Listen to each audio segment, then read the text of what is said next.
Hello beta, good evening. So let's start with today's topic that is nervous tissue. अब nervous tissue को explain करते हैं। तो बेटा नर्वस टिश्यू हमारी बॉडी के अंदर प्रेजेंट है जिसका मेन काम होता है स्टिमुलस को सेंड करना from one place of the body to another place of the body. For example हम टेंथ में भी एग्जांपल करते रहे हैं कि फॉर एग्जांपल किसी का हाथ लगा हॉट प्लेट के ऊपर हाथ लगा तो हमारा जो स्किन है, स्किन के अंदर प्रेजेंट है थर्मो रिसेप्टर्स जिन्होंने वो हॉटनेस डिटेक्ट की। उस वार्म टेम्परेचर का जो सिग्नल है उन्होंने सेंड कर दिया directly to the brain. Brain को सिग्नल सेंड कर दिया।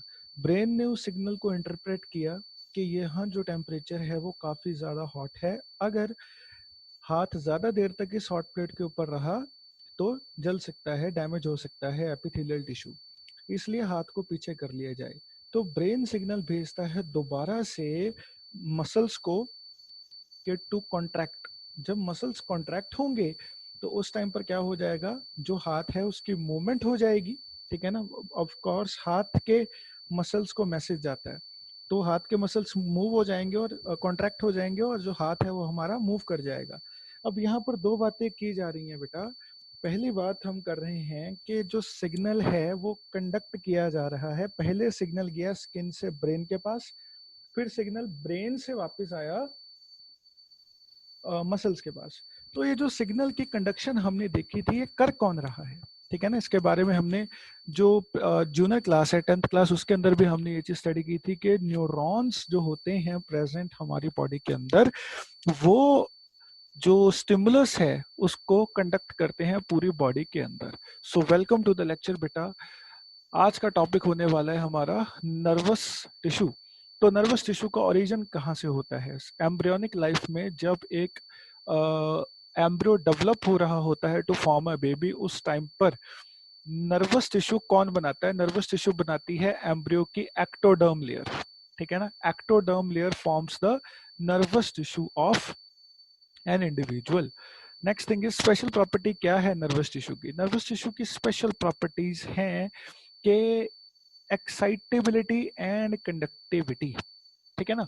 ये दो प्रॉपर्टीज है, मार्क कर लेना, इसके ऊपर बहुत एमसीक्यूज पूछे जाते हैं, ठीक है ना। Excitability and conductivity are the two important properties of nervous tissue, ठीक है ना। अब ये होता क्या है एक्साइटेबिलिटी एंड कंडक्टिविटी?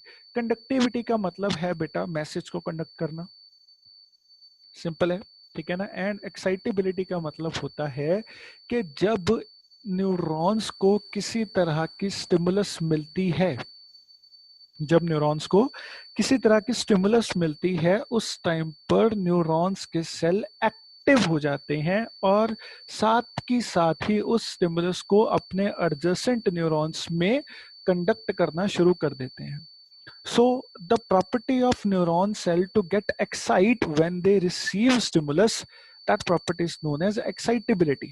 Excitability, ठीक है ना, कि ये किसी स्टिमुलस को रिसीव करते ही एक्साइट हो जाते हैं। अब एक्साइट होने का मतलब क्या है? एक्साइट होने का मतलब है कि एक्टिव हो गए हैं और अब ये रेडी हैं कि उस स्टिमुलस को कंडक्ट कर दिया जाए। तो वहां से आती है इसकी दूसरी प्रॉपर्टी, दैट इज कंडक्टिविटी, ठीक है ना।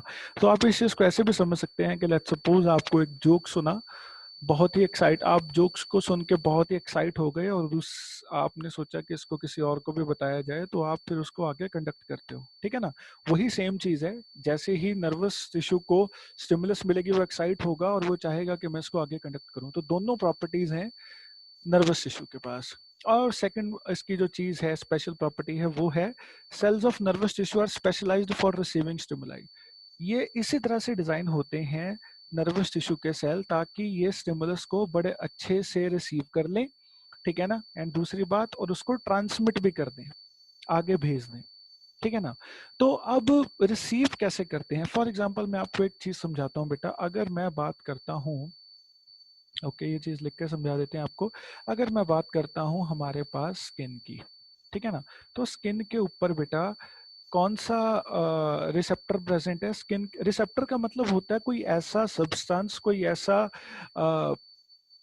जगह जहां से क्या हो सकती है, रिसीविंग हो सकती है, स्टिमुलस की। Now what is stimulus? Stimulus क्या होते हैं? 10th क्लास में भी पढ़ा था मैंने, अब तक बहुत बार ये वर्ड यूज किया। स्टिमुलस होती क्या? स्टिमुलस स्टिमुलस होती है any change in external environment, ठीक है ना। फॉर एग्जाम्पल आप अंधेरे कमरे में बैठे हैं, ठीक है ना, और किसी ने आके एकदम से लाइट ऑन कर दी। नाउ वो एनवायरनमेंट में चेंज हुआ, पहले अंधेरा था एकदम से उजाला हो गया। Now that is stimulus for you. आपके जो आंखों के अंदर सेल प्रेजेंट है वो डिटेक्ट करेंगे कि पहले रोशनी बहुत कम थी, एकदम से ज्यादा हो गई है, तो वो आपके लिए स्टिमुलस की तरह काम करेगा। अब आपकी आईज में जो प्रेजेंट है, आईज में प्रेजेंट होते हैं, चलिए यहाँ पे सबसे पहली बात आईज की ही कर लेते हैं। आईज के अंदर प्रेजेंट होते हैं बेटा फोटो रिसेप्टर्स। फोटो रिसेप्टर्स, अब फोटो रिसेप्टर्स का काम क्या होता है? फोटो रिसेप्टर्स का काम होता है लाइट को डिटेक्ट करना, ठीक है, लाइट को डिटेक्ट करना। इसी वजह से हम लाइट डिटेक्ट कर पाते हैं, ठीक है ना। इमेज फॉर्मेशन वो काम आइस का है, ठीक है ना, आइस के अंदर। लेकिन लाइट डिटेक्ट करने का काम किसका है? फोटो रिसेप्टर्स का, ठीक है ना। एकदम से अंधेरा हो लेकिन कहीं से हल्की सी लाइट आ रही हो, आपको पता लग जाएगा वहां से लाइट आ रही है। वो क्यों पता लग जाएगा? बिकॉज आपकी जो आईज होती हैं वो इस तरह से डिजाइंड है कि उसके अंदर फोटो रिसेप्टर्स प्रेजेंट है जो कि लाइट को डिटेक्ट कर पाते हैं, लाइट को देख पाते हैं, ठीक है ना। अब इसी तरह से अगर आपने वही एग्जांपल लेते हैं फिर से, हॉट प्लेट के ऊपर हाथ रखा या किसी ठंडी सरफेस के ऊपर हाथ रखा, ठीक है। हम अक्सर करते हैं नहाने से पहले, अगर हम पानी गर्म करके नहाते हैं तो क्या होता है, हम पहले हाथ लगा के देख लेते हैं कि पानी कैसा है, ज्यादा गर्म तो नहीं है या ठंडा तो नहीं है। तो वो क्यों करते हैं? ताकि हमें टेम्परेचर पता लग जाए। स्किन के ऊपर क्या प्रेजेंट होते हैं? स्किन के ऊपर प्रेजेंट होते हैं थर्मो रिसेप्टर्स, जो कि क्या करते हैं? टेम्परेचर डिटेक्ट करते हैं, ठीक है ना, टेम्परेचर डिटेक्ट करते हैं। ओके, अच्छा, उसके बाद टंग की अगर हम बात करें, टंग, टंग हमारी जीभ होती है जो जो टेस्ट डिटेक्ट करती है, ठीक है ना। हमारी जो टंग है, आपको मीठा भी फील होता है, नमकीन भी फील होता है, खट्टा भी फील होता है, ठीक है ना, बिटर भी फील होता है, हर तरह का टेस्ट जो है आप अच्छे से फील कर पाते हैं। स्वीट, सॉर, साल्टी, स्पाइसी, हर एक तरह का जो टेस्ट आप फील कर पाते हैं आपकी टंग के साथ। तो टंग के ऊपर भी रिसेप्टर्स लगे हुए हैं। टंग के ऊपर कौन से रिसेप्टर्स हैं? टंग के ऊपर हैं गस्टेटरी रिसेप्टर्स, ठीक है। अब ये रिसेप्टर्स करते क्या है? ये रिसेप्टर्स स्टिमुलस को रिसीव करते हैं। स्टिमुलस क्या है? चेंज इन एनवायरनमेंट, ठीक है ना। तो अगर टेम्परेचर चेंज हो रहा है तो आपके थर्मो रिसेप्टर्स उसको डिटेक्ट करेंगे, स्टिमुलस को रिसीव करेंगे, ठीक है ना। लाइट चेंज हो रही है तो फोटो रिसेप्टर्स क्या करेंगे? डिटेक्ट करेंगे कि लाइट चेंज हो रही है, ठीक है ना। और वो जो चेंज हुई है स्टिमुलस की, स्टिमुलस मिला है, उसको रिसीव करेंगे, स्टिमुलस को रिसीव करेंगे, और रिसीव करके उसको भेज कहाँ देंगे? ब्रेन तक। और ब्रेन आपका फिर इंटरप्रेट करेगा कि ये क्या हुआ, ठीक है ना। अब देखो फॉर एग्जांपल फोटो रिसेप्टर्स हैं, लाइट एकदम से बंद हो गई, पूरे रूम में पहले लाइट थी, लाइट एकदम से बंद हो गई, लाइट दिखना बंद हो गई, ये इंफॉर्मेशन फोटो रिसेप्टर को समझ में नहीं आ रही है। फोटो रिसेप्टर्स ने क्या, फोटो रिसेप्टर्स क्या स्टिमुलस रिसीव कर रहे हैं? वो स्टिमुलस रिसीव कर रहे हैं कि लाइट चेंजेस, कि लाइट चेंज हुआ है, ठीक है ना। अब वो स्टिमुलस को भेजेंगे किसको? वो स्टिमुलस को भेजेंगे ब्रेन को। ब्रेन इंटरप्रेट करेगा कि अच्छा पहले लाइट ज्यादा थी अब कम हो गई है, ठीक है ना, या अंधेरा ज्यादा हो गया, टॉर्च जला लो या कुछ भी, फिर वो काम ब्रेन का है, ठीक है ना, जो इंटरप्रेट है। एक तो होता है बेटा डाटा को ऑब्जर्व करना, ठीक है ना। आपके सामने फॉर एग्जांपल जैसे हम बचपन में करते थे, मेन मोड मीडियम करते थे, है ना। तो उसमें क्या होता था, आपके सामने डाटा पड़ा हुआ है, ठीक है ना, आपका काम था डाटा को ऑब्जर्व करना, ठीक है ना। डाटा डाटा ऑब्जर्व कर लिया। अब ऑब्जर्व करने के बाद फिर उसका मीन निकालना, उसका मोड निकालना, उसका मीडियम निकालना, वो आपका काम है ना। उसी तरह से जो ये हमारे रिसेप्टर्स होते हैं, इन रिसेप्टर्स का काम है डाटा ऑब्जर्व करना, स्टिमुलस ऑब्जर्व करना, ये बस ऑब्जर्व कर पाते हैं, ठीक है ना। लेकिन उस डाटा को इंटरप्रेट करना, ठीक है ना, वो काम किसका है? वो काम आता है ब्रेन का। समझ में आ गई बात? तो यहां से अब हम नेक्स्ट चीज करते हैं। हमारे जो ईयर्स होते हैं, ठीक है ना, ईयर्स के अंदर प्रेजेंट होते हैं बेटा फोनो रिसेप्टर्स, फोनो रिसेप्टर्स, ठीक है ना। फोनो रिसेप्टर्स जो कि साउंड डिटेक्ट करते हैं, ठीक है ना। अब फोनो रिसेप्टर्स के पास साउंड वेव्स आ रही हैं, ठीक है ना, है ना। हमने पढ़ा है ये 9th एंड 10th क्लास में कि साउंड का जो साउंड जो है वो ट्रेवल होती है in the form of waves, ठीक है ना, वेव्स की फॉर्म में साउंड ट्रेवल होती है। तो जो फोनो रिसेप्टर्स हैं वो साउंड वेव्स को डिटेक्ट कर रहे हैं, ठीक है ना। वो साउंड वेव्स जा रही हैं हमारे फोनो रिसेप्टर्स ने उसको डिटेक्ट कर लिया और साउंड वेव्स को कहाँ भेज दिया? केमिकल नेचर में कन्वर्ट करके कहाँ भेज दिया, ईयर ने उसको ब्रेन के पास भेज दिया। ब्रेन इंटरप्रेट कर रहा है कि सामने वाला क्या कह रहा है। फोनो रिसेप्टर्स सिर्फ साउंड ऑब्जर्व कर रहा है और उसको भेज रहा है ब्रेन तक, लेकिन ब्रेन इंटरप्रेट कर रहा है कि ये क्या कह रहा है, ठीक है ना। तो फिर वो आपका ब्रेन समझेगा कि अच्छा इसने ये बात कही है और मैंने इसका ये रिप्लाई देना है, फिर आप वो रिप्लाई देते हो उसको। जो ब्रेन है वो टंग तक इन्फॉर्मेशन पहुंचाता है कि आपने ये चीज ऐसे बोलनी है जी, ठीक है ना। तो फिर इस तरह से बेटा ये काम चलता है हमारी बॉडी में। अलग अलग तरह के जो रिसेप्टर्स हैं उनका काम होता है स्टिमुलस को रिसीव करना और आगे ट्रांसमिट कर देना। और ट्रांसमिट किसकी हेल्प के साथ करते हैं, ट्रांसमिट करते हैं with the help of neurons, ठीक है ना। न्यूरॉन्स की हेल्प के साथ ट्रांसमिट करते हैं। अच्छा, अगर हम बात करते हैं नोज की, ठीक है ना, नोज की अगर हम बात करें, ओह स्पेलिंग मिस्टेक हो गया, नोज की अगर हम बात करें तो नोज के अंदर प्रेजेंट होते हैं ऑल फैक्टरी रिसेप्टर्स। अभी ऑल फैक्टरी रिसेप्टर्स क्या करते हैं, ऑल फैक्टरी रिसेप्टर्स का काम होता है फ्रेग्रेंस को या स्मेल को डिटेक्ट करना, ओडर डिटेक्ट करना, ODOUR ओडर, ओडर को डिटेक्ट करना कि किस तरह का ऑर्डर आ रहा है, कोई अच्छी खुशबू आ रही है, बुरी खुशबू आ रही है, किस तरह का ऑर्डर है, ठीक है। वो डिटेक्शन का काम किसका है, नोज का है, ठीक है ना। तो वहां पर भी रिसेप्टर्स लगे हुए हैं। आपको याद हो, अगर आप कोई खुशबू दोबारा सूंघते हो किसी तरह की, ठीक है ना, अगर लेट्स सपोज कि आपके घर में परफ्यूम है, आपने 2 साल पहले यूज किया है और अब 2 साल बाद वही परफ्यूम जो है आप दोबारा यूज कर रहे हो, ठीक है ना। तो उस सिनेरियो में आप समझ जाओगे कि हाँ ये मैंने पहले यूज किया था कहीं पर, ठीक है ना। Just give me a second. Okay बेटा, so these are all the receptors जो कि प्रेजेंट होते हैं हमारे सेंसरी ऑर्गन्स के अंदर। उनको सेंसरी ऑर्गन्स इसीलिए कहा जाता है क्योंकि वो लाइट को, टेस्ट को, टेम्परेचर को, साउंड को, ठीक है, डिटेक्ट कर पाते हैं, इस सेंस कर पाते हैं। इसी वजह से हमारे आईज, नोज, ईयर, टंग, इनको सेंसरी ऑर्गन्स कहा जाता है, ठीक है बेटा। ओके, तो अब जो नर्वस टिश्यू है, ऑफ कोर्स टिश्यू है तो बहुत सारे सेल्स के साथ बना होगा, ठीक है ना। तो 4 तरह के सेल्स प्रेजेंट होते हैं बेटा नर्वस टिश्यू के अंदर। तो वो चारों तरह के सेल्स देख लेते हैं कौन कौन से। सबसे ह्यूमन बॉडी के अंदर सबसे लॉन्गेस्ट सेल, लंबा सेल जो है वो न्यूरॉन्स होते हैं, ठीक है ना। द लेंथिएस्ट सेल, सबसे ज्यादा लेंथ इन्हीं की ज्यादा होती है, neurons, neuroglia, neurosecretory cells and epidermal cells. These are the 4 types of cells which are present in nervous tissue, ठीक है ना। आज से पहले हम सिर्फ न्यूरॉन्स डिस्कस करते थे, 10th क्लास तक आपने सिर्फ न्यूरॉन्स देखे होंगे, है ना।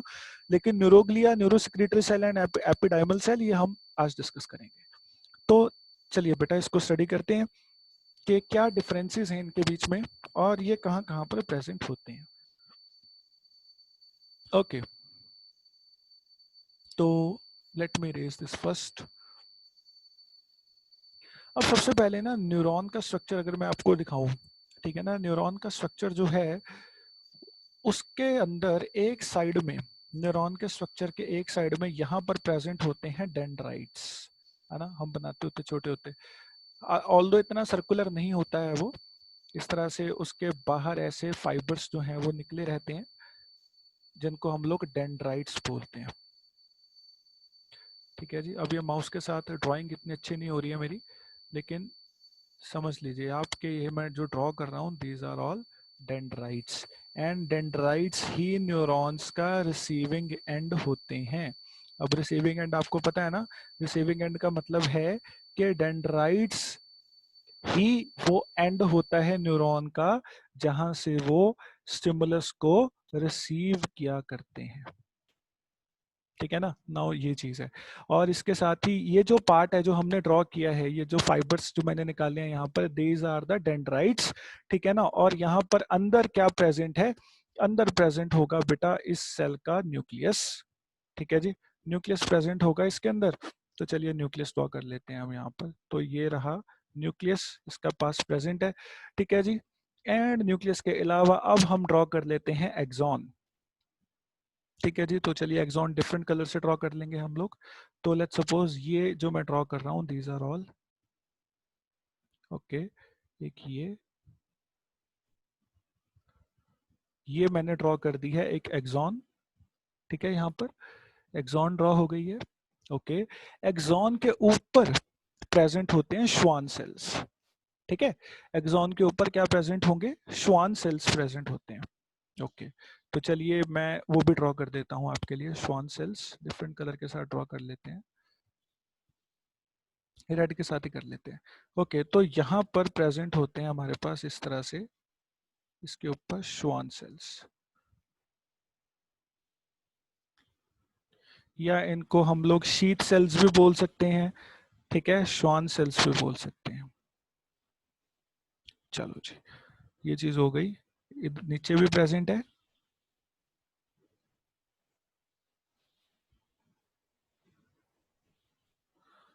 एंड अगेन यहाँ पर भी है। ठीक है जी, श्वान सेल्स प्रेजेंट है, एंड श्वान सेल्स के पास खुद का न्यूक्लियस भी होता है बेटा, ठीक है ना। श्वान सेल्स के पास खुद का न्यूक्लियस होता है। तो चलिए इसका जो न्यूक्लियस है वो भी मैं ड्रॉ कर देता हूँ यहाँ पर, ये रहा इसका न्यूक्लियस श्वान सेल्स का। ठीक है जी, अब नेक्स्ट चीज है जिनको हम लोग बोलते हैं बेटा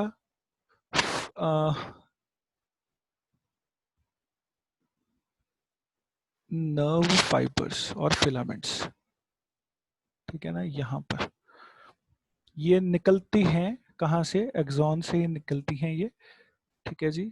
ये होता है ट्रांसमिटिंग एंड, ठीक है ना, this end is known as transmitting end of the neurons. तो अब नेक्स्ट चीज करते हैं हम लोग, इसके ना यहाँ पर प्रेजेंट होती हैं कुछ knobs, knob like structure present होता है। जितने भी ये हमारे डेंड्राइट्स एंड है ना, इसके यहाँ पर प्रेजेंट है नॉब्स इस तरह की, ये जो रेड कलर के साथ मैं ड्रॉ कर रहा हूँ, ठीक है ना। इनको हम लोग साइनेप्टिक नॉब्स भी बोलते हैं। काम क्या होता है इनका वो बाद में बताऊंगा, लेकिन यहाँ भी समझ लीजिए कि यहाँ पर क्या प्रेजेंट है, नॉब्स प्रेजेंट है, साइनेप्टिक नॉब्स। ठीक है जी, तो कुछ इस तरह से हमारा जो न्यूरॉन है वो देखने को लगता है आपको। अच्छा, अब एक बात ध्यान से सुनना मेरी, अब तक तो ड्राइंग हो चुकी है कंप्लीट, ठीक है ना। अब समझने वाली बातें कर लेते हैं। समझने वाली सबसे पहली बात है बेटा, यहाँ पर जो ये चीज प्रेजेंट है, साइटोप्लाज्म प्रेजेंट होगा ऑफ कोर्स इसका, ठीक है ना, साइटोप्लाज्म प्रेजेंट है। साइटोप्लाज्म के अंदर सारी सेल ऑर्गेनलीज प्रेजेंट होंगी, ए टू जी सारी सेल ऑर्गेनलीज हैं इसके अंदर, जैसे कि endoplasmic reticulum, ribosomes, Golgi apparatus, mitochondria, Nissl's granule. अब ये चीज आपके लिए नहीं है, ठीक है ना, निसल्स ग्रेन्यूल बाकी सभी आपने सुनी हुई हैं पहले, लेकिन निसल्स ग्रेन्यूल्स जो होते हैं वो ज्यादा प्रेजेंट होते हैं इनके अंदर, ठीक है। अब चलिए मैं आपको समझाता हूँ कि निसल ग्रेन्यूल्स क्या होते हैं। बेटा आपने एंडोप्लाज्मिक रेटिकुलम दो तरह की होती है ये पढ़ा हुआ है, ठीक है ना। Endoplasmic reticulum is of two type, smooth endoplasmic reticulum and rough endoplasmic reticulum. ये हमने देखा है जूनियर क्लास के अंदर, ठीक है ना। रफ एंडोप्लाज्मिक रेटिकुलम वो होती है जिसके ऊपर एक्स्ट्रा राइबोसोम्स प्रेजेंट होते हैं, ठीक है ना, एक्स्ट्रा राइबोसोम्स प्रेजेंट होते हैं, उसको बोला जाता है rough endoplasmic reticulum. Endoplasmic reticulum के सरफेस के ऊपर अगर राइबोसोम्स प्रेजेंट हैं तो उसको बोला जाएगा रफ एंडोप्लाज्मिक रेटिकुलम, ठीक है ना। तो बेटा रफ एंडोप्लाज्मिक रेटिकुलम का जो कंटेंट है वो काफी ज्यादा होता है यहाँ पर, ठीक है ना। साइटोप्लाज्म के अंदर रफ एंडोप्लाज्मिक रेटिकुलम का कंटेंट बहुत ज्यादा है, ठीक है ना, जिस वजह से रफ एंडोप्लाज्मिक रेटिकुलम जिनके पास राइबोसोम्स है वो कुछ इस तरह से अलग से सर्कुलर फॉर्म में दिखते हैं, ठीक है ना, इस तरह से अलग से दिखते हैं। रफ एंडोप्लाज्मिक रेटिकुलम ज्यादा प्रेजेंट है, उनके ऊपर राइबोसोम्स भी अटैच्ड है, और वो उनकी क्वांटिटी बहुत ज्यादा है, जिस वजह से वो अलग से इस फॉर्म्स में आपको दिखाई देंगे, सर्कुलर फॉर्म में, ठीक है ना, साइटोप्लाज्म के अंदर। तो बेटा इनको हम लोग बोलते हैं फिर निसल्स ग्रेन्यूल, अलग से नाम दिया हमने इनको, क्या नाम दिया इनको, इनका नाम रखा हमने निसल्स ग्रेन्यूल, ठीक है।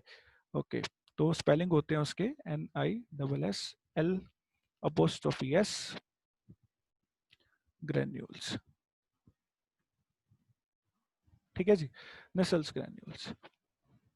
तो ये नाम हो गया, ठीक है बेटा। निसल्स ग्रेन्यूल क्या होते हैं आपको पता लग गया, रफ एंडोप्लाज्मिक रेटिकुलम जो होती है उसके ऊपर राइबोसोम्स अटैच्ड होते हैं, और जब रफ एंडोप्लाज्मिक रेटिकुलम का कंटेंट ज्यादा प्रेजेंट होता है तो वो इस तरह की कुछ डार्क स्ट्रक्चर्स अलग से शो होने लग जाते हैं, जिनको हम लोग निसल्स ग्रेन्यूल्स नाम देते हैं। और निसल्स ग्रेन्यूल्स का मेन फंक्शन है प्रोटीन सिंथेसिस। निसल्स ग्रेन्यूल क्या करवाता है, इसका मेन फंक्शन क्या है, it helps in the synthesis of proteins, proteins की सिंथेसिस में हेल्प करता है, ठीक है ना। और कौन सा प्रोटीन बनाते हैं जी, ये प्रोटीन बनाते हैं जिसको बोला जाता है न्यूरोफाइब्रिल प्रोटीन, ठीक है ना, जो कि न्यूरोफाइब्रिल्स बनाने में हेल्प करते हैं। अब आप कहोगे सर ये न्यूरोफाइब्रिल्स कहाँ प्रेजेंट होते हैं, देन द आंसर इज न्यूरोफाइब्रिल्स जो हैं वो प्रेजेंट हैं एक्सॉन के अंदर, ये जो पिंक वाली दो लेयर्स है ना, इनके अंदर प्रेजेंट होते हैं न्यूरोफाइब्रिल्स।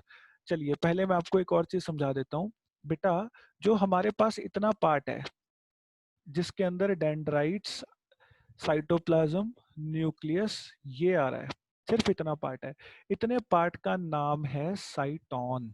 इतने पार्ट को क्या बोलते हैं हम लोग, CYTON, साइटोन, ठीक है ना, ये मेन सेल बॉडी है साइटोन।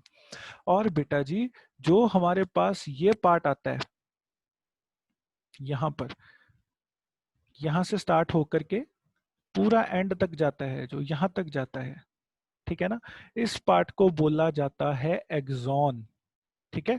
इस पार्ट को क्या बोलते हैं हम लोग, axon part of the neuron, ठीक है जी, ये आपने पहले भी सुना होगा बचपन में भी एक्सॉन, ठीक है ना। और श्वान सेल के बीच में जो ये स्पेसिस प्रेजेंट होती हैं, ठीक है ना, जो ये स्पेसिस प्रेजेंट हैं बिटवीन श्वान सेल्स, इन स्पेसिस को हम लोग बोलते हैं नोड्स ऑफ रेनवीर, ठीक है जी, याद है 10th में पढ़ा होगा आपने डेफिनेटली, इनको बोला जाता है नोड्स ऑफ रेनवीर, ठीक है ना। तो ये nodes of Ranvier's are basically the spaces present between two Schwann cells, ठीक है ना। अब एक्सॉन के ऊपर क्या प्रेजेंट होते हैं, एक्सॉन के ऊपर प्रेजेंट होते हैं श्वान सेल्स, याद रखनी है ये बात, ठीक है ना। एक्सॉन के ऊपर क्या प्रेजेंट है, एक्सॉन के ऊपर प्रेजेंट होते हैं श्वान सेल्स। चलिए मैं इनके स्पेलिंग भी लिख के दिखा देता हूँ आपको, यहाँ लिख लेते हैं हम लोग, लेकिन यहाँ नहीं चलेगा काम, नीचे लिख लेते हैं, चलो। श्वान सेल्स, उनके स्पेलिंग है SCHWANN, श्वान सेल्स, ठीक है ना, श्वान सेल्स, ओके। तो श्वान सेल्स के पास न्यूक्लियस भी प्रेजेंट होता है। अच्छा, एक्सॉन के ऊपर प्रेजेंट होते हैं श्वान सेल्स। श्वान सेल्स का फंक्शन क्या है, ये आगे डिटेल में आगे पढ़ेंगे, लेकिन अभी के लिए समझा देता हूँ। जैसे बेटा हमारे घर में कॉपर वायर्स होती हैं, इलेक्ट्रिसिटी कंडक्शन के लिए यूज करते हैं हम लोग, तारें यूज करते हैं ना स्विचेस में, तो वो आपने देखा होगा कि जो कॉपर वायर्स होती हैं बेसिकली उनके ऊपर प्लास्टिक की कोटिंग होती है, ठीक है। वो क्यों होती है प्लास्टिक की कोटिंग उसके ऊपर, ताकि अगर उसको कोई टच करे तो करंट ना लगे, और जो इलेक्ट्रिसिटी है या कह लो करंट है वो लीक ना करे उसमें से, ठीक है ना। इसी वजह से उसके ऊपर वो प्लास्टिक की कवरिंग लगाई जाती है जिसको हम लोग बोलते हैं इंसुलेशन, ठीक है ना। Insulation of plastic is done over copper wire to prevent the leakage of current, ठीक है ना, और to prevent the electric shocks of course. उसी तरह से हमारे जो न्यूरॉन्स होते हैं इनका काम भी क्या है, इनका काम भी कंडक्शन का ही तो है, ठीक है ना। ये भी क्या, जो कॉपर वायर्स हैं वो इलेक्ट्रिसिटी कंडक्ट कर रही हैं, ये जो न्यूरॉन्स हैं ये क्या कंडक्ट करते हैं, न्यूरॉन्स कंडक्ट करते हैं इंफॉर्मेशन, स्टिमुलस, ठीक है ना। और जितनी जल्दी कॉपर वायर करंट कंडक्ट करती है उतनी ही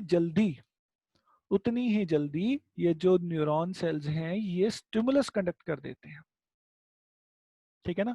तो जो इनके बीच का फ्लो रेट है ना, जो रेट ऑफ कंडक्शन है वो दोनों का सेम है, ठीक है ना।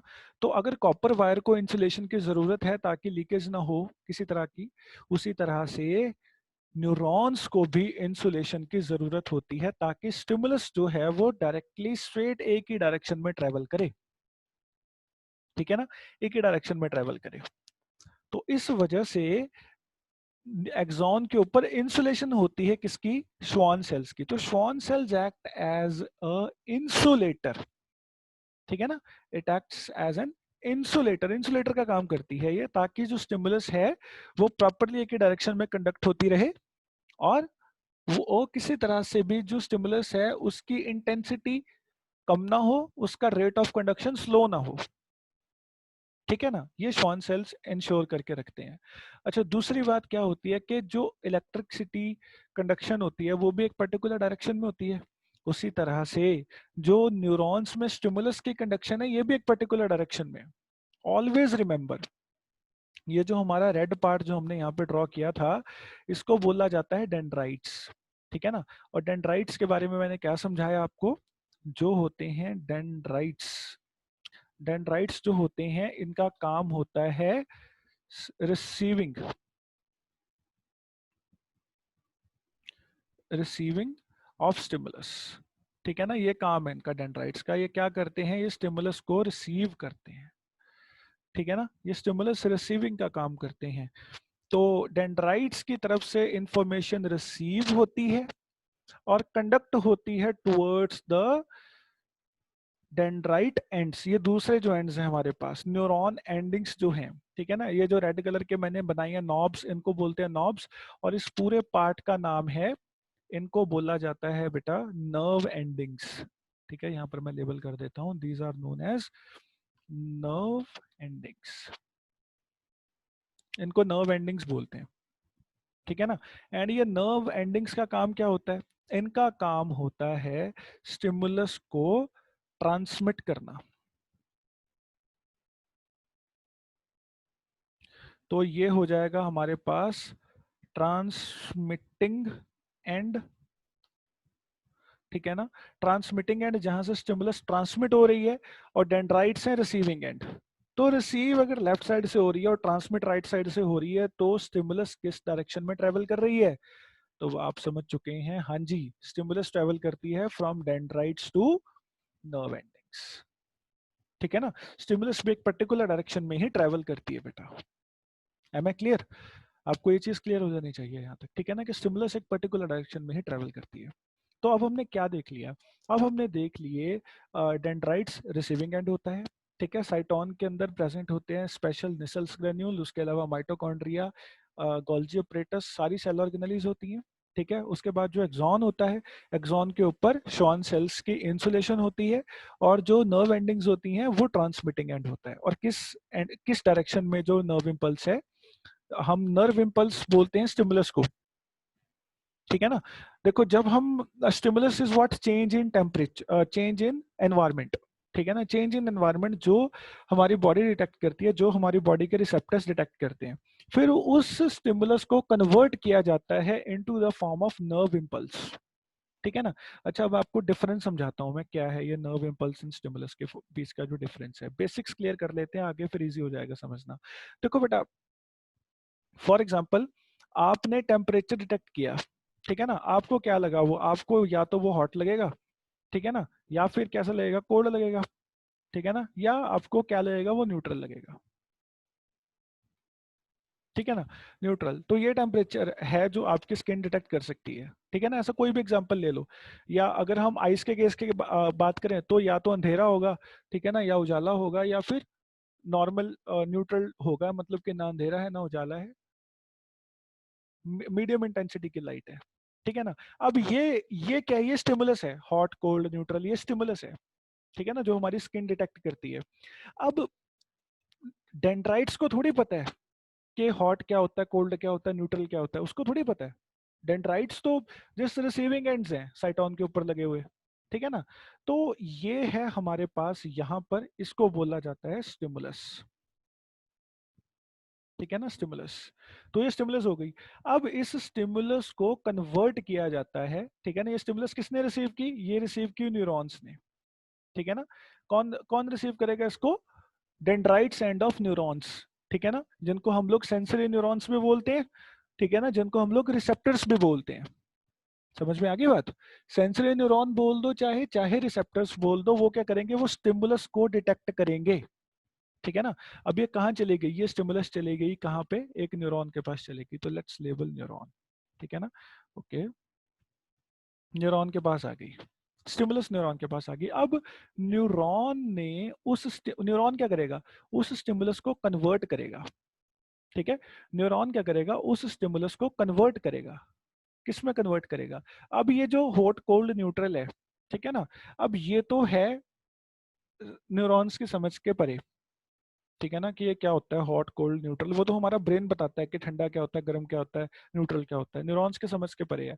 न्यूरॉन का क्या काम है, वो इस स्टिमुलस को कन्वर्ट कर देगा इनटू, इस स्टिमुलस को कन्वर्ट कर दिया जाएगा into chemical, into chemical impulse. ठीक है ना, केमिकल इम्पल्स के अंदर कन्वर्ट कर दिया जाएगा इस स्टिमुलस को। कौन करेगा, न्यूरॉन करेगा। ठीक है ना, केमिकल इम्पल्स के अंदर चेंज हो गया जब ये न्यूरॉन के पास, इस न्यूरॉन ने किया इसको केमिकल इम्पल्स के अंदर चेंज। ठीक है ना, अब जब एक न्यूरॉन से दूसरे न्यूरॉन के पास इंफॉर्मेशन ट्रेवल करती है, जब एक न्यूरॉन से दूसरे न्यूरॉन के पास इंफॉर्मेशन ट्रेवल करती है, तब वो किस फॉर्म में करती है, तब वो केमिकल इम्पल्स की फॉर्म में ट्रांसफर होती है। किस फॉर्म में ट्रांसफर होती है, केमिकल इम्पल्स की फॉर्म में ट्रांसफर होती है। ठीक है ना, ये चीज को और भी ज्यादा डिटेल में हम करेंगे ह्यूमन फिजियोलॉजी के अंदर। ठीक है ना, वहां पर नर्वस सिस्टम है पूरा कंप्लीट, वहां पर और करेंगे कि केमिकल में कन्वर्ट होती कैसे है। ठीक है ना, अभी के लिए सिर्फ इतना समझो कि स्टिमुलस जो है वो केमिकल इंपल्स में कन्वर्ट हो गई है। अब एक न्यूरॉन से दूसरे न्यूरॉन में जा रही है, दूसरे से तीसरे न्यूरॉन में जाएगी, तीसरे से चौथे न्यूरॉन में जाएगी। ठीक है ना, तो ये केमिकल इंपल्स है, केमिकल इंपल्स है। ठीक है ना, केमिकल इम्पल्स जो है वो न्यूरॉन्स की हेल्प के साथ ट्रांसफर हो रही है from one neuron to another neuron. इसी वजह से हम इस केमिकल इम्पल्स को एक और नाम भी देते हैं। ठीक है ना, इसका एक और नाम भी है, इसको हम लोग बेटा नर्व इम्पल्स भी बोलते हैं। ठीक है, इसको नर्व इम्पल्स भी बोला जाता है। क्यों बोला जाता है nerve impulse, because it helps, it travels with the help of neurons. ठीक है ना, अब एक सिंगल न्यूरॉन है तो न्यूरॉन, ग्रुप ऑफ न्यूरॉन्स हैं तो नर्व। ठीक है ना, ग्रुप ऑफ न्यूरॉन्स को क्या बोला जाता है, नर्व फाइबर्स। ठीक है ना, नर्व बोला जाता है उसको।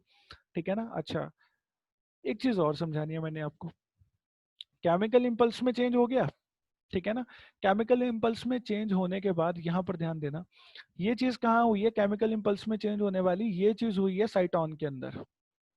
ठीक है ना, केमिकल इंपल्स में चेंज होगी साइटोन के अंदर।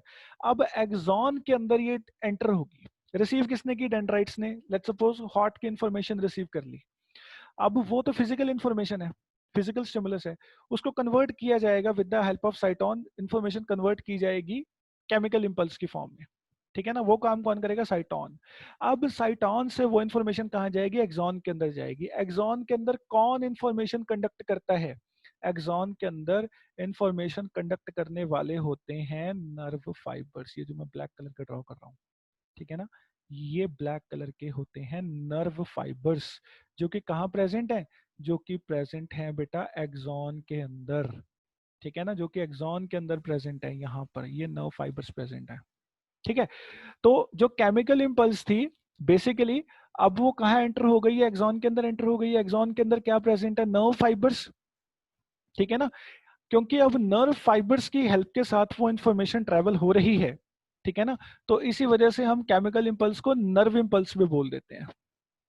ठीक है, केमिकल इंपल्स को नर्व इंपल्स भी बोल देते हैं। ये तो मैंने बहुत डिटेल में समझा दिया आपको। ठीक है ना, आप समझ चुके हैं बात को, कि पहले फिजिकल स्टिमुलस है, फिर उसको कन्वर्ट किया जाता है केमिकल स्टिमुलस के अंदर, फिर वो केमिकल स्टिमुलस जो है वो नर्व फाइबर्स की हेल्प के साथ ट्रांसफर होती है। नर्व फाइबर्स कहाँ प्रेजेंट होते हैं, वो प्रेजेंट होते हैं एक्सॉन के अंदर।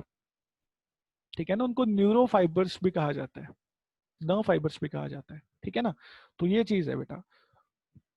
अब एक चीज और आपको पता हो, अगर याद हो, वो क्या है, वो चीज ये है बेटा कि जो दो न्यूरॉन्स होते हैं हमारे पास, चलिए मैं ये चीज एक मिनट के लिए, ठीक है, जो हमारे पास दो न्यूरॉन्स होते हैं वो एक दूसरे के साथ अटैच्ड नहीं होते हैं कभी भी। ठीक है ना, मैं यहाँ पर एक एक्सॉन ड्रॉ कर रहा हूँ। ठीक है, यहाँ पर मैं एक्सॉन ड्रॉ कर रहा हूँ एक, ओके। तो ये एक एक्सॉन है मेरा, इसके अंदर नर्व फाइबर्स हैं ऑफ कोर्स। ठीक है, नर्व फाइबर्स के लिए कलर डिफरेंट यूज कर लेते हैं हम लोग, चलिए रेड यूज कर लेते हैं। तो ये नर्व फाइबर है मेरे पास इसके अंदर। ठीक है ना, काफी सारे हैं, मैं एक ही ड्रॉ कर रहा हूँ। और बाहर क्या प्रेजेंट है, बाहर प्रेजेंट है यहाँ पे नर्व एंडिंग्स। ठीक है ना, इधर क्या प्रेजेंट है, यहाँ पे नर्व एंडिंग्स प्रेजेंट है, जो कि एक्सॉन से ही इमर्ज होती हैं। ठीक है, अब मैं आपको समझाने की कोशिश कर रहा हूं दो न्यूरॉन्स के बीच में इंफॉर्मेशन कैसे ट्रेवल करती है। ठीक है, ध्यान से सुनना। ओके, तो यहाँ पर प्रेजेंट है बेटा मेरे पास, क्या होते हैं यहाँ पर, ये इनको बोलते हैं साइनेप्टिक नॉब्स। जो ये येलो कलर के ड्रॉ कर रहा हूँ मैं, वहां पर पहले वाले न्यूरॉन में मैंने रेड कलर के ड्रॉ किए थे, यहाँ पर येलो कलर के ड्रॉ कर रहा हूँ। ठीक है, तो ये चीज है। अब ये जो न्यूरॉन नंबर 1 जो मैंने अभी ड्रॉ किया है, इसके पास में सारा कुछ है, साइटोन डेंड्राइट सब कुछ है। मैं आपको ये बता रहा हूँ, बस वो मैंने ड्रॉ नहीं करना, मैं आपको ये समझा रहा हूँ कि न्यूरॉन 1 जो मैंने अभी ड्रॉ किया है, उससे इंफॉर्मेशन न्यूरॉन 2 के अंदर कैसे ट्रेवल करेगी। तो याद रखना बेटा, यहाँ पर एक चीज है जो जिसको हम लोग बोलते हैं साइनैप्स। ठीक है, ये जो चीज है, ये जो एम्प्टी स्पेस है, ठीक है ना, empty space between two neurons, दो न्यूरॉन्स के बीच की जो एम्प्टी स्पेस होती है उसको बोला जाता है साइनैप्स। ठीक है, मैं लिखकर बता देता हूं आपको, इस स्पेस को हम लोग बोलेंगे synapse, SYNAPSE, synapse. What is synapse? Synapse is the empty space present between to neurons, दो न्यूरॉन्स के बीच में जो एम्प्टी स्पेस प्रेजेंट है उसको क्या बोला जाता है? साइनैप्स बोला जाता है। अब यहाँ पर वो स्पेस है, एम्प्टी स्पेस है। ठीक है, और ये जो क्या प्रेजेंट है यहाँ पर येलो कलर के जो ड्रॉ किए, इनको बोला जाता है साइनेप्टिक नॉब। क्या बोलते हैं इनको? Synaptic knob, KNOB knob, synaptic knob. लिख देता हूं मैं यहाँ पर स्पेलिंग, SYNAPTIC, साइनेप्टिक। ठीक है, नीचे आता है नॉब, साइनेप्टिक नॉब। ठीक है बेटा, अब ये जो साइनेप्टिक नॉब्स है, इनका काम क्या है? साइनेप्टिक नॉब्स एक न्यूरो रिलीज करते हैं। सिनेप्टिक नॉब एक केमिकल रिलीज करते हैं जिसको हम लोग बोलते हैं न्यूरोट्रांसमीटर। ठीक है, न्यूरोट्रांसमीटर का क्या काम होता है? न्यूरोट्रांसमीटर का काम होता है nerve impulse coming from one neuron, एक न्यूरॉन से जो नर्व इंपल्स आ रही है उसको दूसरे न्यूरॉन में ट्रांसफर करवाना, ये काम होता है। ठीक है ना, तो वो जो न्यूरोट्रांसमीटर है, वो जो न्यूरोट्रांसमीटर है वो कौन रिलीज करवाता है? वो करवाती है रिलीज ये साइनेप्टिक नॉब। ये जो साइनेप्टिक नॉब्स होती है ना यहाँ पर, इनका काम है न्यूरोट्रांसमीटर रिलीज करवाना। ठीक है ना, अब लेट्स सपोज कि ये जो न्यूरोट्रांसमीटर है वो रिलीज हो गया, और उसको हम लोग रिलीज करवा देते हैं इस कलर में। ठीक है ना, लेट्स सपोज ये जो है, ये मैंने जो डॉट्स बना रहा हूँ, ये वो न्यूरोट्रांसमीटर है जो कौन रिलीज करवा रहा है? जो ये साइनेप्टिक नॉब्स जो हैं ये रिलीज करवा रही है न्यूरोट्रांसमीटर्स को। ठीक है ना, और वो न्यूरोट्रांसमीटर जो है वो क्या करेगा? वो न्यूरोट्रांसमीटर ट्रैवल करेगा और चला जाएगा कहाँ तक? दूसरे न्यूरॉन के डेंड्राइट्स तक। ठीक है ना, दूसरे न्यूरॉन्स के डेंड्राइट्स तक चला जाएगा, और डेंड्राइट्स क्या करेगा? उस न्यूरोट्रांसमीटर को डिटेक्ट कर लेगा। ठीक है ना, और जो स्टिमुलस उसके अंदर प्रेजेंट है उसको रिसीव कर लेगा, इस तरह से। ठीक है ना, ये सारे न्यूरॉन्स, ये सारे सिनेप्टिक नॉब्स क्या रिलीज करेंगे? ये सारे सिनेप्टिक नॉब्स रिलीज करेंगे एक न्यूरोट्रांसमीटर। ठीक है ना, और वो न्यूरोट्रांसमीटर डिटेक्ट कौन करता है? डेंड्राइट्स का रिसीविंग एंड जो होता है।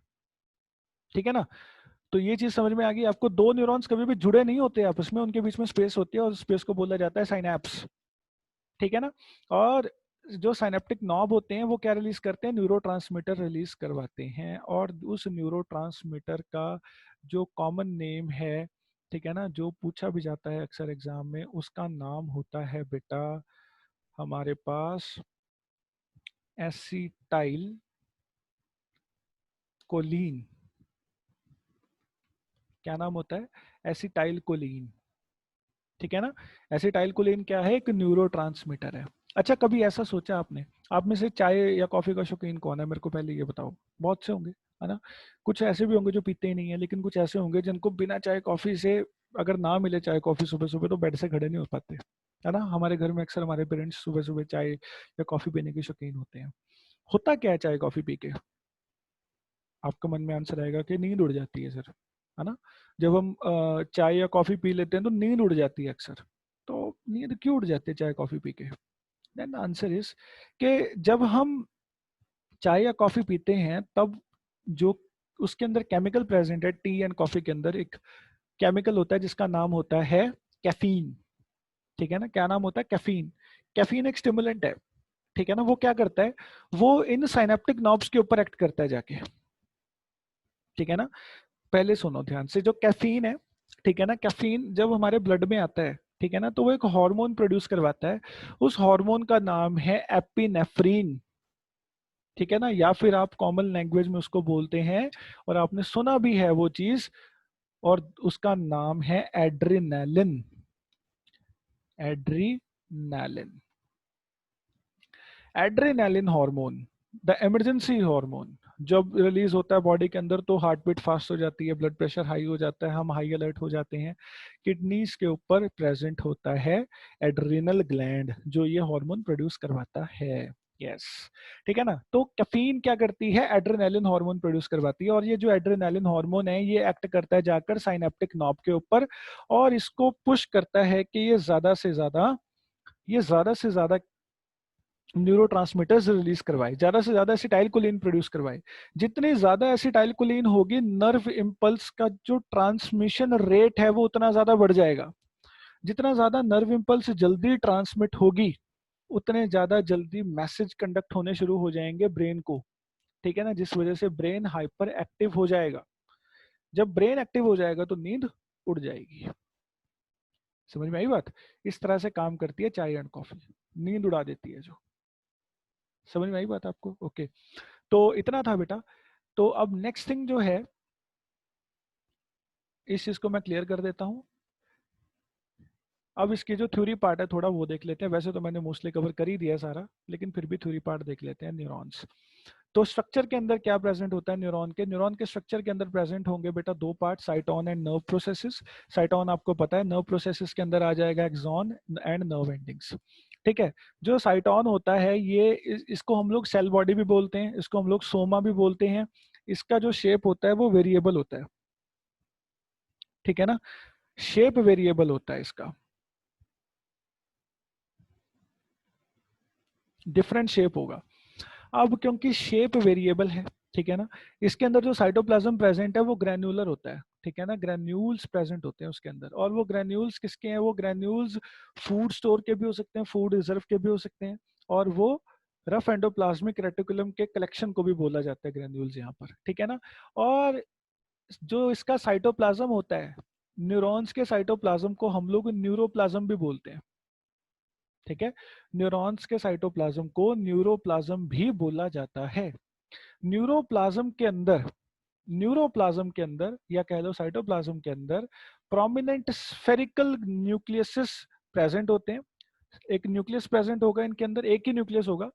गोल्जी बॉडीज होंगे बहुत सारी, गोल्जी अपरेटस, एंडोप्लाज्मिक रेटिकुलम होगी, लाइसोसोम्स होंगे, फैट ग्लोब्यूल्स होंगे। अब फैट ग्लोब्यूल्स ये फूड रिजर्व है, ठीक है ना। नेसल्स ग्रैन्यूल्स प्रेजेंट होंगे, एंड न्यूरोफाइब्रिल्स इज फाउंड, न्यूरोफाइब्रिल्स भी मिलते हैं, ठीक है। अब आप कहोगे सर न्यूरोफाइब्रिल्स तो फिर वो तो वहां प्रेजेंट थे एक्सॉन के अंदर। तो answer is Nissl's granule helps in the synthesis of neurofibrils, neurofibrils के सिंथेसिस में हेल्प करता है। तो हाँ, उनकी वर्किंग लोकेशन और फंक्शनिंग लोकेशन तो एक्सॉन में ही है, लेकिन प्रोडक्शन उनके कहाँ होती है, साइटोन के अंदर हो रही है। कौन करवा रहा है, निसल्स ग्रेन्यूल्स करवा रहे हैं, ठीक है ना। चलो, अब जो निसल्स ग्रेन्यूल्स हैं इनका जो साइज है वो लार्ज होता है, लार्ज इन साइज है।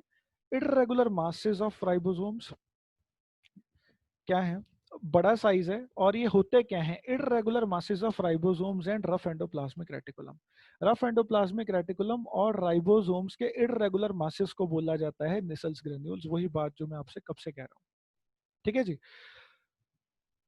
Next thing, it is believed that Nissl granule synthesize protein in the cell, ठीक है ना, कि निसल ग्रैन्यूल ही प्रोटीन सिंथेसिस करता है सेल के अंदर। वो बात भी डिस्कस कर ली हमने। निसल ग्रैन्यूल के अंदर होता क्या क्या है, इसके अंदर होता है मैसेंजर आरएनए, एमआरएनए, ठीक है ना। मैसेंजर आरएनए क्या करता है, मैसेंजर आरएनए प्रोटीन्स बनाने में हेल्प करता है, ठीक है। ER endoplasmic reticulum, ribosomes are the protein factories, यहीं पर प्रोटीन की सिंथेसिस होती है। Ribosome is responsible for synthesis of protein, messenger RNA helps in the synthesis of protein, ठीक है ना।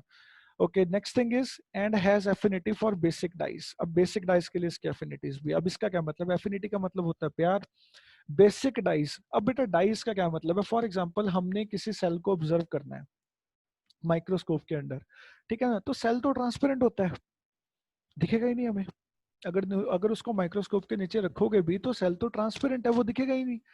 तो फिर क्या होगा, फिर तो हमें जो सेल है उसको कलर करना पड़ेगा, तभी जो कलर है वो लाइट रिफ्लेक्ट करेगा और वो लाइट हम देख पाएंगे, और देख पाएंगे कि क्या प्रेजेंट है इसके अंदर।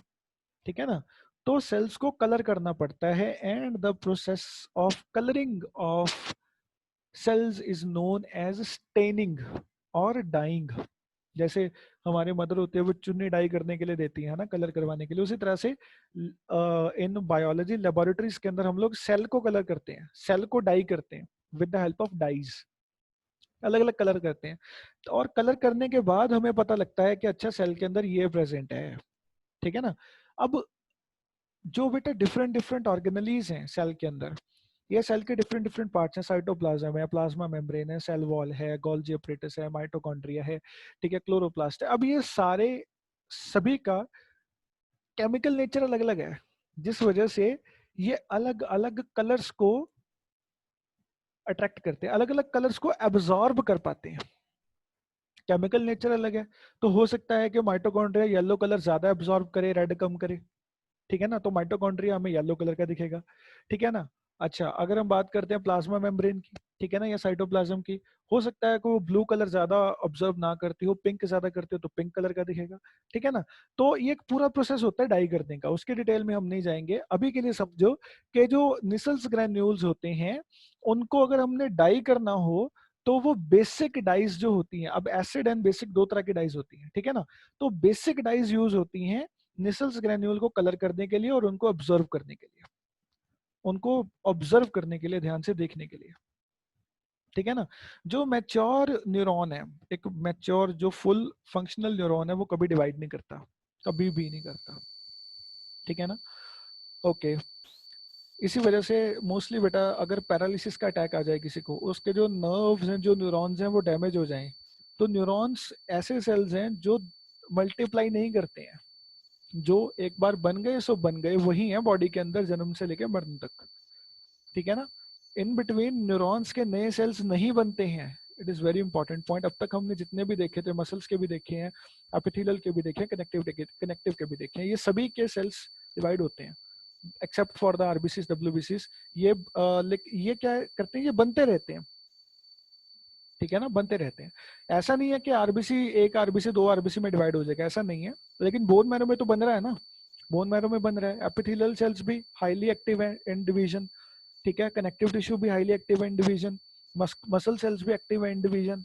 ठीक है ना। लेकिन नर्व सेल्स और न्यूरॉन्स अगर ये एक बार डैमेज हो जाए तो फिर ये डिवाइड नहीं कर सकते। ठीक है ना, ये करते ही नहीं है। एक एज होती है जब तक ये डिवाइड करते हैं, हमारी जो ग्रोइंग एज होती है तब तक डिवाइड करते हैं, और एक बार अगर ये फुली मैच्योर हो जाए बॉडी के अंदर, उसके बाद इनके अंदर डिवीजन नहीं होती। इसी वजह से अगर किसी का न्यूरॉन डैमेज हो जाए, ठीक है ना, तो उसका वो पार्ट जो है बॉडी का वो नॉन फंक्शनल हो जाता है। ठीक है ना। पैरालिसिस अटैक में भी यही चीजें होती हैं कि बॉडी का एक साइड के न्यूरॉन्स डैमेज हो जाते हैं, जिसकी वजह से वो बॉडी के पार्ट्स मूव ही नहीं कर पाते, ना उसको कोई फिर सेंसेशन होती है। ठीक है ना। सेंसेशन मतलब गर्म सर्द, कोई आप पेन उस साइड में फील ही नहीं होता। क्यों? क्योंकि नर्व्स ही नहीं है। जो नर्व्स हैं वो डैमेज है, और डैमेज नर्व अपना फंक्शन कर ही नहीं रही है, कंडक्शन का काम हो ही नहीं रहा है। अगर कंडक्शन हो रही होती फिर तो मूवमेंट भी होती, लेकिन मूवमेंट नहीं है, कंडक्शन भी नहीं है। तो अच्छा, अब नर्व प्रोसेसेस क्या है? नर्व प्रोसेसेस में आता है डेंड्राइट्स एंड एक्सॉन। डेंड्राइट्स जो होते हैं ये वन एक भी हो सकता है और बहुत सारे भी हो सकते हैं, ब्रांच होते हैं नेचर के अंदर। साइटोन के लेफ्ट साइड में हमने डेंड्राइट्स ड्रॉ किए थे। ठीक है ना। उसके बाद एक्सॉन जो है, एक्सॉन क्या होता है? ये सिंगल है, लॉन्ग है, सिलेंड्रिकल है। ठीक है ना। जिसका मेन काम है नर्व इम्पल्स को कंडक्ट करना from the cyton to the dendrites of next neuron. ठीक है ना। एक्सॉन का क्या काम है? नर्व इम्पल्स को कंडक्ट करना। मैंने बताया ना एक्सॉन के अंदर क्या प्रेजेंट होता है। चलो, अब नेक्स्ट थिंग आ गई। It is the longest nerve process of a neuron. Neuron की सबसे लंबी नर्व प्रोसेस कौन सी होती है? एक्सॉन होती है। ठीक है ना। साइनैप्स क्या होता है? आपको पता है, synapse is the space present between to neurons. दो न्यूरॉन्स के बीच की जो स्पेस है उसको साइनैप बोलते हैं। और साइनैप की हेल्प के साथ ही जो नर्व इम्पल्स हैं वो कंडक्ट होती हैं from one neuron to another neuron. और ये जो साइनैप्स है ये कितनी ज्यादा बड़ी हो सकती है? जो गैप है दो न्यूरॉन्स के बीच में वो कितना बड़ा हो सकता है? Answer is 200 angstrom. ठीक है ना, बड़ा माइक्रोस्कोपिक गैप होता है, बहुत कम गैप होता है 200 एंगस्ट्रॉम का, जिसको हम लोग बोलते हैं साइनेप्टिक क्लेफ्ट। साइनेप्स बोल दो चाहे साइनेप्टिक क्लेफ्ट बोल दो, एक ही बात है। ठीक है ना। और जो ये नर्व इम्पल्स होती हैं ये ट्रांसमिट होती हैं फ्रॉम एक्सॉन टू डेंड्राइट्स और dendron with the help of a chemical called neurotransmitters. Neurotransmitter कौन प्रोड्यूस करवाता है? Synaptic knob. ठीक है ना, जो क्या हो सकता है, या तो वो एसिटाइलकोलिन होगा या एड्रेनालिन होगा, जिसे हम लोग एपिनेफ्रिन भी बोलते हैं। ठीक है ना, या फिर इलेक्ट्रिकल साइनेप्स होगी, इलेक्ट्रिकल साइनेप्स होगी। ठीक है ना, अभी इलेक्ट्रिकल साइनेप क्या होती है ये मैं फर्दर लेक्चर में समझाऊंगा आपको। जो एसिटाइलकोलिन है या एड्रेनालिन है, ठीक है ना, ये कौन प्रोड्यूस करवाता है? These are produced by synaptic knobs, जो हमने देख ली है बात। ठीक है, तो अब ये पूरा डायग्राम है बेटा हमारे पास न्यूरॉन का। ठीक है ना, तो चलिए अब इसमें आपको मैं थोड़ी सी डिटेलिंग और दे देता हूँ इसमें। तो बेटा जी, जो ये ब्रांच स्ट्रक्चर आप लोग देख रहे हैं, this structure is known as dendrites. इस स्ट्रक्चर को क्या बोलते हैं हम लोग? डेंड्राइट्स, ये वाले जो देख रहे हैं आप। ठीक है ना, और जो ये पार्ट है पूरा अंदर वाला, इस पार्ट को बोलते हैं साइटोन, जिसके अंदर क्या प्रेजेंट है? न्यूक्लियस प्रेजेंट है। न्यूक्लियस के अंदर न्यूक्लियोलस भी है। ठीक है, और ये जो ब्लैक कलर का पार्ट देख रहे हो आप जितना भी, these all are the Nissl's granules. ठीक है ना, क्या है ये? निसल्स ग्रेन्यूल्स है, ये जो अंदर ब्लैक वाला पार्ट देख रहे हो आप लोग। इसको सेल बॉडी, सोमा और साइटोन भी बोला जाता है, वो हमने पढ़ लिया था। ठीक है ना। अच्छा, उसके बाद हमने ये भी चीज ऑब्जर्व करिए ध्यान से बेटा, कि ये जो व्हाइट कलर का पार्ट दिख रहा है आपको अंदर ही अंदर, ये जो पूरा ऑल द वे यहाँ जा रहा है नीचे तक, ठीक है, this part is known as axon. इसको क्या बोलते हैं हम लोग? एक्सॉन। ये लेबल किया हुआ है यहाँ पे, एक्सॉन। एक्सॉन के ऊपर ये क्या है फिर? एक्सॉन के ऊपर प्रेजेंट है श्वान सेल्स। ठीक है ना, माइलिन शीथ ऑफ श्वान सेल्स। ठीक है ना, यहाँ पर ये श्वान सेल्स प्रेजेंट है। श्वान सेल्स एक स्पेशल प्रोटीन बनाते हैं जिसको हम लोग बोलते हैं माइलिन शीथ। ठीक है ना, वो प्रोटीन होता है मेन इंसुलेटर। ठीक है ना, हमने देखा कि श्वान सेल का फंक्शन क्या है? इंसुलेशन करते हैं। किसके साथ इंसुलेशन करते हैं? माइलिन शीथ के साथ इंसुलेशन करते हैं। ठीक है ना, ओके। तो माइलिन शीथ प्रोड्यूस करवाते हैं श्वान सेल्स, जो कि एक्सॉन के बिल्कुल ऊपर प्रेजेंट है। ये ब्लैक कलर के देख रहे हैं आप लोग। और ये श्वान सेल का न्यूक्लियस भी हर एक सेल के पास प्रेजेंट है, हर एक श्वान सेल के पास न्यूक्लियस प्रेजेंट है।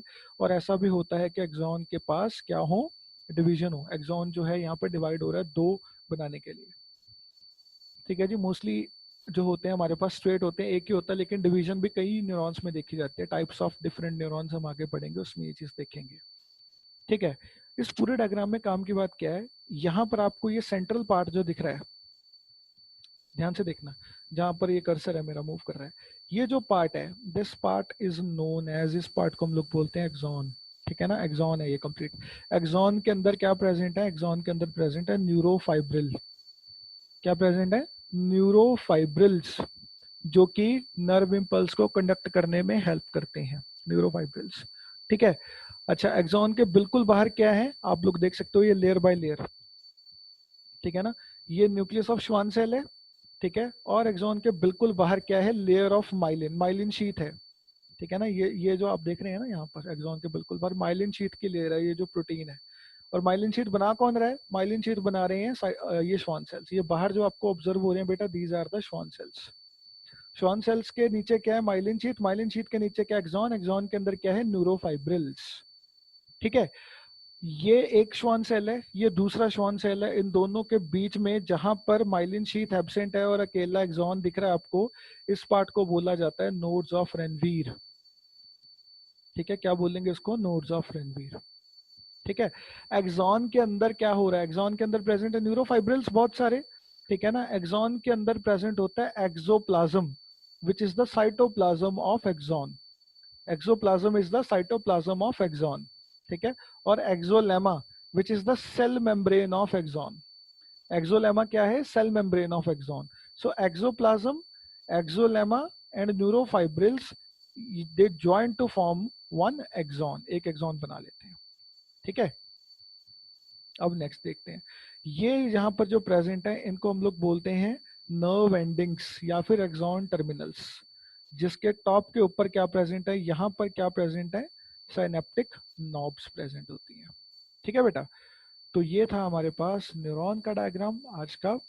एंड अब नेक्स्ट है हमारे पास टाइप्स ऑफ न्यूरॉन्स, ठीक है जी, ये बेटा हम लोग करेंगे फर्दर लेक्चर के अंदर। Hope you enjoy the lecture. अगर आपको बेटा किसी तरह का कोई भी डाउट हो then please do ask me, पूछना मुझसे, हम इसको खत्म कर देंगे नेक्स्ट लेक्चर के अंदर। थैंक्स फॉर ज्वाइनिंग बेटा, मिलते हैं नेक्स्ट लेक्चर के अंदर।